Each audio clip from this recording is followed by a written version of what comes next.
Reformed thinking. That is the name of the podcast.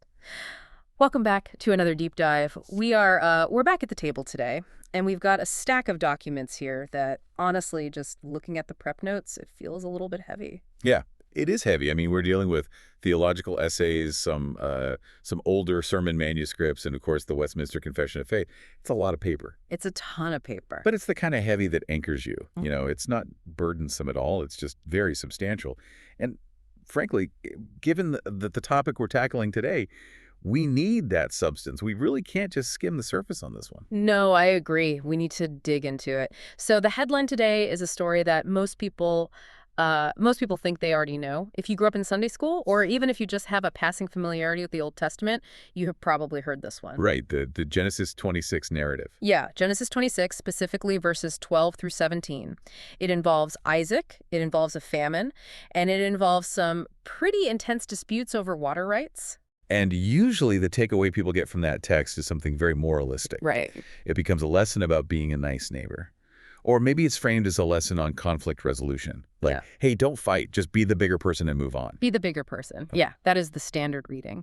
But we are looking at this through a very specific lens today: Reformed theology and a redemptive historical approach. And the sources are arguing that this is absolutely not just a story about being a polite neighbor. No, not at all. It's actually a story about a massive theological paradox. It's a very jarring paradox when you really look at it. You have this intersection of divine sovereignty God being completely in charge of every single atom in the universe, crashing headfirst into human envy and sabotage and just raw political hostility. And that is the mission for this deep dive. We want to figure out, based on these sources, how do you maintain what the authors call pilgrim faith when the world is actively, strategically trying to push you out? Because looking at the text we're covering today, it feels incredibly modern. It really does. I mean, you have economic crises, you have essentially what we would call cancel culture today, and you have political expulsion. It is almost startlingly relevant. You see the exact same dynamics of envy and power plays in Genesis 26 that you would see in a modern corporate boardroom or on social media or in local politics. But before we get to the conflict itself, we really have to understand the pressure cooker that these characters are living in. Let's set the scene then. Genesis 26. The text starts with a pretty grim reality. Yeah, there was a famine in the land. And the text actually adds a qualifier. It says, besides the former famine that was in the days of Abraham. So this is not a new problem for this family. This is a recurring nightmare. It is. And we need to pause there because I think in the modern West, we hear the word famine and we just think, We think inflation. at inflation, we think, oh, the price of eggs went up at the grocery store.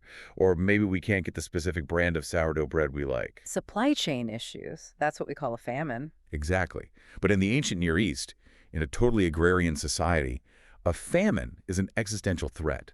It means the death rate is skyrocketing around you. Yeah. It means you are watching your livestock, which, by the way, is not just your food. It's your bank account, it's your retirement, it's your legacy. You are watching those animals turn into skeletons and literally drop dead. Wow. It creates a psychology of absolute, terrifying scarcity. So everyone is in survival mode. Everyone. Your neighbors are not your friends right now. They are direct competitors for the last scrap of resources. And usually in the biblical narrative, when a famine hits the Negev region, what do the patriarchs do? What did Abraham do? They went to Egypt? Went straight to Egypt. And why? Because Egypt has the Nile River. It's the only place with reliable irrigation that doesn't depend on rainfall. It represents security. Right. Going to Egypt represents walking by sight, not by faith. Yeah. And Isaac is packing his bags. He is ready to go. But God stops him. God intervenes. He says, do not go down to Egypt. Dwell in the land of which I shall tell you. So Isaac is stuck in Gerar. The ground is hard as a rock. The dust is blowing everywhere. And everyone around him is hoarding whatever they have left. And that is where our story actually picks up, right in verse 12. So we are in Gerar. It is a total dust bowl. And verse 12 tells us Isaac does something that on paper looks completely insane. It looks like pure madness. The text says, Isaac sowed in that land. Now, I'm not a farmer by any stretch, but I know enough about basic gardening to know that if the ground is parched and there is literally no rain in the forecast, planting seeds is basically throwing away good food. It's actually worse than that. In a famine, your seed corn is your absolute last reserve of food. You have a very stark choice. You can grind up that grain, eat it and survive for another month, or you can bury it in the dirt and hope it grows.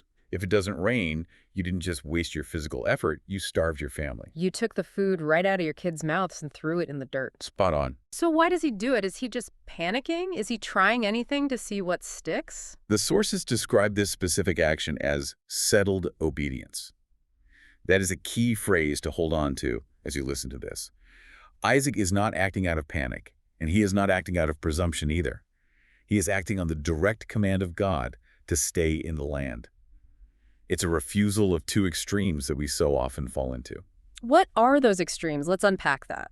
Well, on one side, you have fatalism. That's the attitude of, well, God is sovereign, there's a massive famine, I guess we'll just sit here in the dust and die unless God drops manna from the sky. The classic let go and let God approach. Right. It's totally passive. It disguises laziness as piety. But the other extreme is pride. I am a master farmer. I can outsmart this drought. I can irrigate my way out of this. Isaac does neither of those things. He uses the means available to him. He works, he plows, he sows the seed. But he does it in a context that requires total, absolute dependence on God for the outcome. And the result is shocking. I mean, I looked at the numbers in the prep notes here. He reaped in the same year 100-fold. 100-fold. Put that in context for me. Is that just good? Is it great? Is it miraculous? In the ancient world, a standard, really good harvest where everything goes perfectly right, there's plenty of rain, no pests, no blight, that might yield 30-fold, maybe 60-fold if you are having an absolute banner year. Okay, so 30 is a solid year. 30 is very solid. Jesus even uses those exact numbers in the parable of the sower, right? 30, 60, 100. 100-fold is the theoretical maximum. It is the bumper crop to end all bumper crops. But Isaac gets this massive yield during a famine. Which is agriculturally impossible. Technically, yes. The soil conditions shouldn't support it. The hydrology shouldn't support it. So the text is forcing us to ask the obvious question. Where did this come from? Did Isaac have some sort of secret fertilizer? Did he find a hidden underground aquifer that nobody else knew about? And the narrator gives us the answer immediately. He does. The Hebrew clause there is Webarakihu Yahweh, and the Lord blessed him. It's so interesting that the text puts that right next to the harvest. It doesn't say Isaac was a genius agriculturalist. It says he reaped, and the Lord blessed him. It is drawing a direct line between the labor and the outcome. And this is where we have to get a little theological, because the Westminster Confession of Faith has a lot to say about this specific dynamic. This is chapter 5, right, on Providence? Yes, specifically section 3 of chapter 5. I actually have the text of the confession right here. It says, God, in his ordinary providence, maketh use of means, yet is free to work without, above, and against them at his pleasure. Okay, break that down for us. Maketh use of means. What does that look like practically? Means are secondary causes. The sun, the rain, the nitrogen in the soil, the literal sweat on Isaac's brow. God usually works through those things. He doesn't usually snap his fingers and just make bread magically appear on your table. He makes wheat dough, which you then have to harvest and grind and bake. So Isaac had to sow. If he hadn't sowed the seed, he wouldn't have reaped anything. That's the whole point. God used the means of Isaac's physical labor. But the confession also says God is completely free to work above those means. In this specific case, the means, the dry soil and the lack of rain, were totally insufficient to produce the result, which was a 100-fold crop. God supercharged the secondary causes. It's like, okay, imagine you are pushing a car that is completely out of gas. You are pushing, and that is a means. You're providing force. But suddenly, the car accelerates to 60 miles per hour while you are barely even touching the back bumper. That is a fantastic analogy. You are still pushing, sure, but the momentum is clearly coming from somewhere else entirely. God wanted it to be undeniably clear to Isaac and, crucially, to the Philistines who were watching, that this wealth was not just dumb luck. It was not just brilliant agronomy. It was the direct blessing of Yahweh. And that leads us to a really difficult question that I think we absolutely have to address here. Because as I'm listening to this, and I'm sure as you are listening to this, you're hearing, Isaac obeyed, Isaac sowed a literal seed, and God made him incredibly rich. I know exactly where you're going with this. It sounds identical to the 2 a.m. televangelist pitch. Sow your seed of faith, send in your money, and God will give you a private jet. Does this text support the prosperity gospel? That is the massive elephant in the room. And the sources are emphatic on this. Absolutely not. If you read this as a formula, obedience equals financial wealth, you are completely misreading the genre of the text and the theology of the covenant. So why did God make him rich then? If it's not a formula for everyone, why not just give Isaac enough to survive the famine? Why the hundredfold? Because of the covenant. We have to look at the redemptive historical context here. God had made a very specific promise to Abraham that his seed, with a capital S, would bless all the nations of the earth. That seed is, in the end, Jesus Christ. So the lineage has to survive no matter what. The lineage has to survive. If Isaac dies of starvation in the dust of Gerar, the promise fails. If Isaac is just a poor, struggling refugee barely scraping by, his family likely gets completely absorbed into the local Philistine culture, and the distinct, set-apart people of God just disappear into history. The wealth was not given for Isaac's personal luxury. It was a fortress. A fortress? Yes, a fortress. It established him as a distinct, powerful, independent entity that could not simply be swallowed up by the surrounding pagan culture. The wealth was a shield to protect the messianic line. That is a huge distinction to make. The wealth was about preserving the line of the Messiah, not about Isaac getting to live a comfortable, lavish lifestyle. That's it. And our notes mention a dispensational distinction here, which is helpful. Even if you don't hold to strict dispensationalism, the core principle holds water. In the Old Testament, God's blessings were very often physical and territorial because the people of God were a physical, geopolitical nation holding a physical piece of land. And what about in the New Testament? In the New Testament, the church is a spiritual body spread across all nations. Our promises are far better, but they are different in nature. We are promised every spiritual blessing in the heavenly places, according to Ephesians. We're not promised a hundredfold return on our 401k or our stock portfolio. In fact, doesn't Jesus promise the exact opposite regarding physical safety and comfort? He certainly does. In Mark chapter 10, he says we will receive 100-fold mothers and brothers and sisters. But then he adds, with persecutions. There it is, the fine print, with persecutions. And that is actually the perfect bridge to where this biblical story goes next. Because Isaac gets the blessing. He gets the massive 100-fold return. And you would logically think the neighbors would be happy for him. You would think they would come over and say, hey, Isaac, that is amazing. Please, teach us your farming techniques so we don't starve. But that is not what happens at all. No, the blessing doesn't bring peace. It brings a sword. This takes us right into section 2 of our discussion, the provocation of envy. We are looking at verse 14 now. He had possessions of flocks and herds and many servants, so the Philistines envied him. We really need to slow down and unpack that specific word, envied, because in modern English, we use that word pretty loosely. Oh, all the time. I envy your hair. I envy your vacation photos on Instagram. Right. We just mean, I wish I had what you have. It's very mild. But the Hebrew term here is kana. And kana is visceral. It implies a burning. It is a zealous, consuming rage. So it's not just, man, I wish I had sheep like Isaac. No, it is, I am deeply grieved and angry that Isaac has sheep. Envy is not just wanting the good thing. It is sorrow at another person's good. It is the twisted feeling that their success somehow actively diminishes you. That is a terrifying definition. Grief at another person's good. It is the anatomy of a sick soul. And our sources connect this directly to the doctrine of total depravity, which the Westminster Confession, chapter 6, talks about at length. How does total depravity explain that kind of envy? Well, the unregenerate heart, the human heart that has not been changed by God's grace, is fundamentally turned in on itself. It views itself as the absolute center of its own universe. So when it sees God's grace pouring out on someone else, it does not say, wow, look at God's kindness, let's praise him. It says, why them?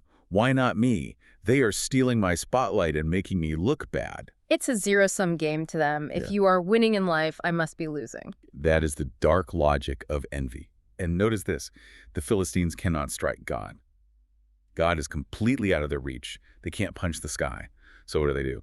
They strike the person who is receiving God's blessing. This really blows up a myth that I think is super prevalent in a lot of churches today, the whole seeker-sensitive idea. Yeah, absolutely it does. The idea is basically if we are just nice enough to everyone and successful enough and excellent enough in our secular work, the world will look at us and say, hey, those Christians are really cool. We want what they have. It's a pragmatic delusion.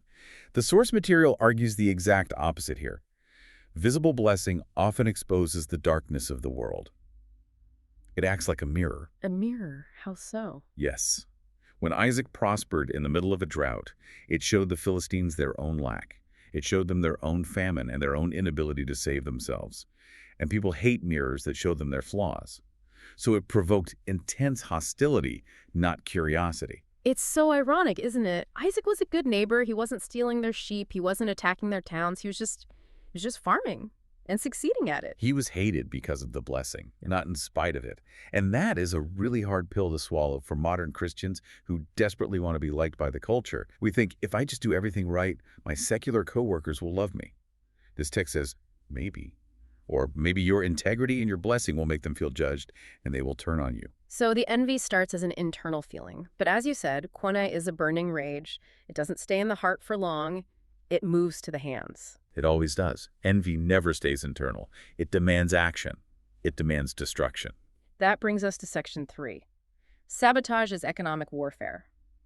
Verse 15 tells us exactly what the Philistines did. Now the Philistines had stopped and filled with earth all the wells that his father's servants had dug in the days of Abraham. This is an act of incredible malice. And to really grasp it, you have to understand what a well represents in this specific geographical context. Explain the significance for us, because today, if someone shuts off my water at the house, it's super annoying, but I can just go buy a plastic bottle at the grocery store. Right. But in an arid agrarian society like the Negev, water is life, period. It is not a luxury. Yeah. Without a well, your flocks die within days. Your crops wither immediately. Your family is at severe risk of death. Digging a well back then was a massive, massive capital investment. It took months of grueling labor. You had to dig through solid limestone and rock by hand without any modern machinery. So filling a working well is basically an act of violence. It is total scorched earth tactics. But think about the sheer irrationality of it. This is what really gets me. The Philistines didn't steal the wells. They didn't just take them over and use the water? No. A rational, greedy actor would say, hey, Isaac, get out of here. We have the swords. We are taking this well thanks to the free water. But they didn't do that. They filled them with dirt. That makes absolutely no sense. They are destroying a life-saving resource that they could have used themselves during a famine? That is the insanity of envy. They would rather destroy a resource for everyone than let the blessed man use it. They would rather both of us die of thirst than sit there and watch you drink. That is spite on a whole other level. If I can't have it, nobody can. It is the ultimate expression of the depraved heart. Destruction is preferable to your success. But there is a deeper layer here too, right? The text specifically mentions these were Abraham's wells. Yes, this is an attack on history. By stopping up the wells dug by Abraham, they are trying to erase the memory of the covenant itself. A well was a claim to the land. It was essentially a title deed in that culture. Like planting a flag. Exactly. If you wipe out the wells, you wipe out the physical proof that Abraham was ever there. You are trying to suffocate the future of the chosen line by entirely erasing their past. That feels incredibly relevant to today. It's an attempt to rewrite history to exclude God's people. It is. And if we bring this into the modern day, which we need to do, we need to connect this to you as you listen. What does stopping wells look like right now in our culture? Yeah, because most of us aren't out digging holes in the backyard. But I think about the modern workplace. Right. You are doing a good job. You are highly ethical. You are hitting all your numbers. And suddenly, for no clear reason at all, you get blocked. Someone mysteriously forgets to invite you to the crucial meeting. Someone starts spreading a rumor that subtly questions your competence. Slander is a direct form of filling a well with earth. It muddies the water so no one can drink from your reputation anymore. Or think about canceling. It is an attempt to completely stop the flow of a person's contribution to society, to unperson them. And bureaucratic blocking, too. Oh, we lost your application. Oh, that permit is going to take another 6 months for no apparent reason. The source material gives us a very strong warning here. Do not be surprised when the wells of your career or your ministry are stopped up by envy. It isn't necessarily because you messed up or sinned. It might be precisely because you are being blessed and someone hates it. So the sabotage happens. Isaac's guys are probably stressed out of their minds. They are covered in dirt. They are thirsty. And then comes the official knock on the door. This is section 4, the politics of expulsion. Enter Abimelech, the local king. Verse 16, Abimelech says to Isaac, "Go away from us, for you are much mightier than we." Notice the rhetoric here. It is very polished. It is very diplomatic. It's not, "We hate your guts, get out." No, it's framed as national security. It's public policy. He dresses up his raw envy as a safety concern. Isaac, look, it's not personal, but you are just too big. You are destabilizing the whole region. For the good of the community, for the public peace, you need to leave. The world is really, really good at framing its hostility as prudence. It is. We see this all the time. Religious liberty often gets curtailed not because the state outright says we hate God, but because they say we need to ensure safety, or we need to ensure equality, or we need to prevent hate speech. The result is always the same. The faithful are pushed to the margins. But the language used is always bureaucratic, is always about maintaining community standards. Let's look at that phrase, mightier than we. What was the actual source of Isaac's might? Because he didn't have a standing army. He didn't have chariots or tanks. No, he was a wealthy nomad. His might was the evident, undeniable presence of God, that Webarakio Yahweh, the Lord blessing him, had become tangible. And that is utterly terrifying to the world. Why, though? Why is blessing scary? You would think they would want to be near it to get some of the runoff. Because the world fundamentally fears what it cannot control and what it cannot explain. Abimelech looks at Isaac and says, I can't calculate your success on a spreadsheet. I can't control your God. Therefore, you are a wild variable I need to remove from my kingdom. They want to level down. That's it. If we get rid of the anomaly, the believer, we can go back to our normal, highly manageable lives where we feel like we are in control. Restoring their full sense of control is the top priority. They want a predictable world, even if it is a famine-struck, starving world. So Isaac is standing there. He has been sabotaged. His expensive wells are filled with dirt. Now he is being officially evicted by the government. This is the moment of truth. What does he do? This is the pivot point of the whole text. This is where the rubber meets the road for the Christian life. Section 5, the Pilgrim's response. Verse 17 says, So Isaac departed from there and encamped in the valley of Gerar. We have to talk about what he didn't do here. He didn't fight. He didn't fight. He didn't sue. He didn't rally his servants. And remember, the text says he had a great household.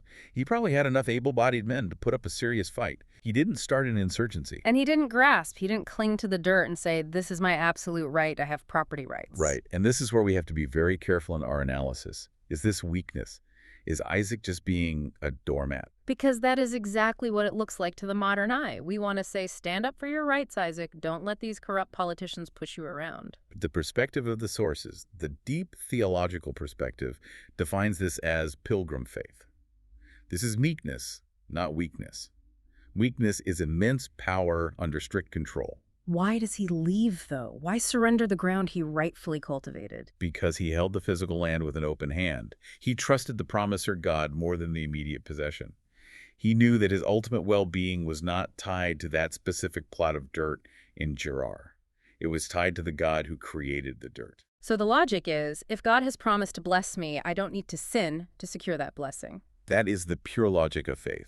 If God says, I will be with you, then I don't need to burn down Abimelech's palace to stay in Abimelech's backyard. I can move to the valley, and God will still be with me there. This connects directly to the third use of the law in Reformed theology, doesn't it? It does. For those listening who might not know the term, the third use of the law is the idea that God's moral law guides the believer's gratitude and daily obedience. It teaches us restraint.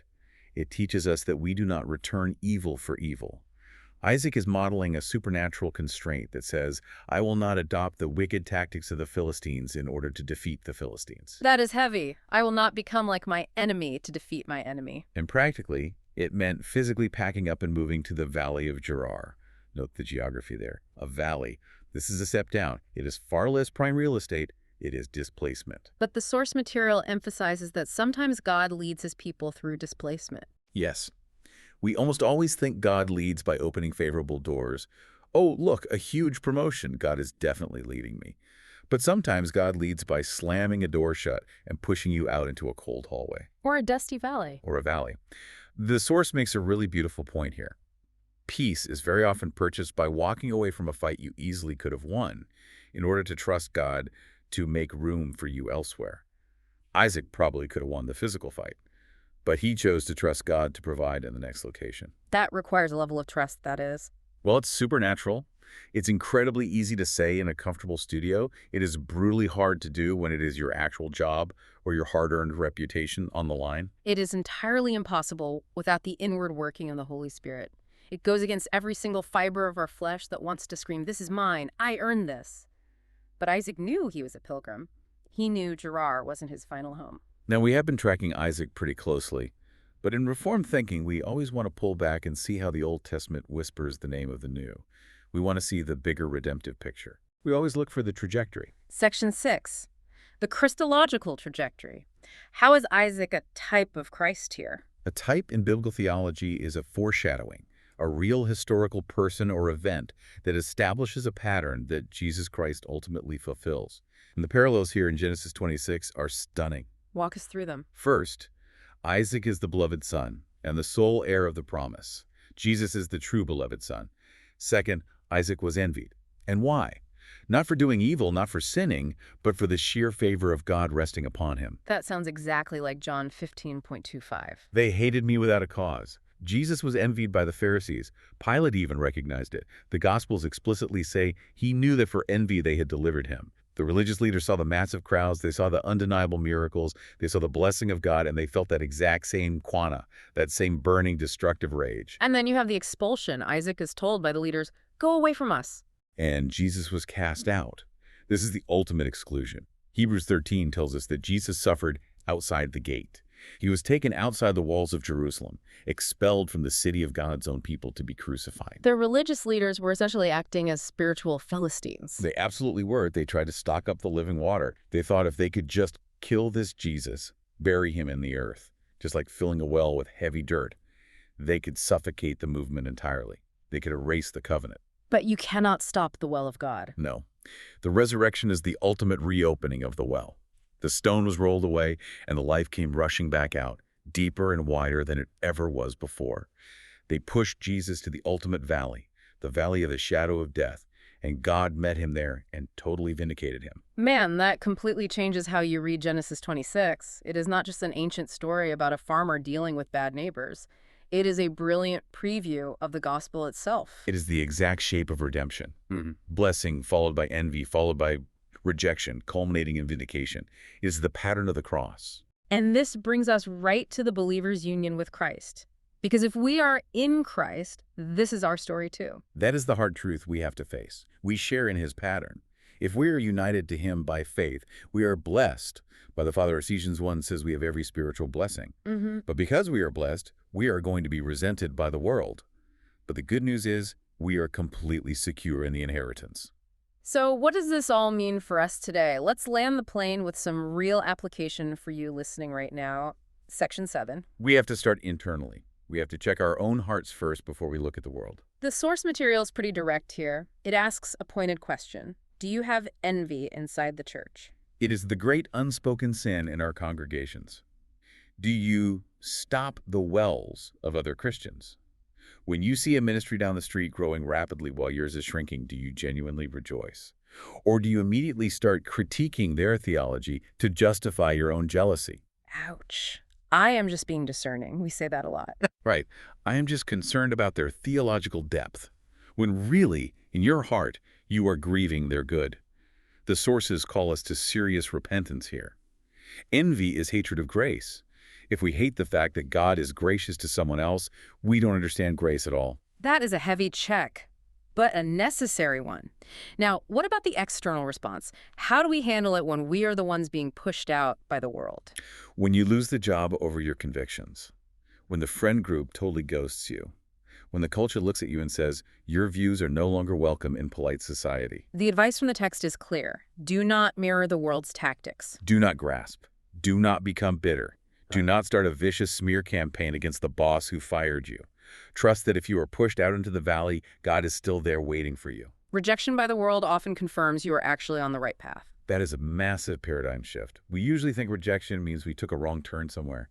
Pilgrim faith says, no, I am walking the exact path of Jesus. He was rejected. I am in very good company. And finally, there is a beautiful connection to the table, to communion. The sources call it the visible word. We are pilgrims. We are living in the wilderness right now.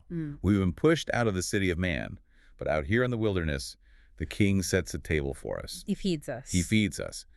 The immense assurance of communion is that no human hand, no modern Philistine, no Abimelech, no government, no enemy can ever stop the flow of God's grace to his elect. They can stop the physical wells of dirt and water, but they cannot stop the well of living water. That is incredibly encouraging to remember. It is the only thing that keeps you going when the pressure is on. So as we wrap up, we have moved from famine to blessing, from blessing to envy, from envy to expulsion, and finally to trust. It is a complete movement from fear to faith. I want to leave you with this final provocative thought from our sources. It is something I know I'm going to be thinking about all week. What is it? You can be right and still choose to walk away. Just because you have the might to fight doesn't mean you have the mandate to fight. Your security is not in the land of Gerar. It is not in your current job, your house, your social reputation. Your security is in the Lord of the Covenant. Amen to that. And sometimes walking away is the strongest, most faithful thing you can possibly do because it boldly declares to the world that you have a treasure they cannot touch. That is it for this deep dive. Thanks for listening to Reformed Thinking. We will catch you next time. Keep digging those wells.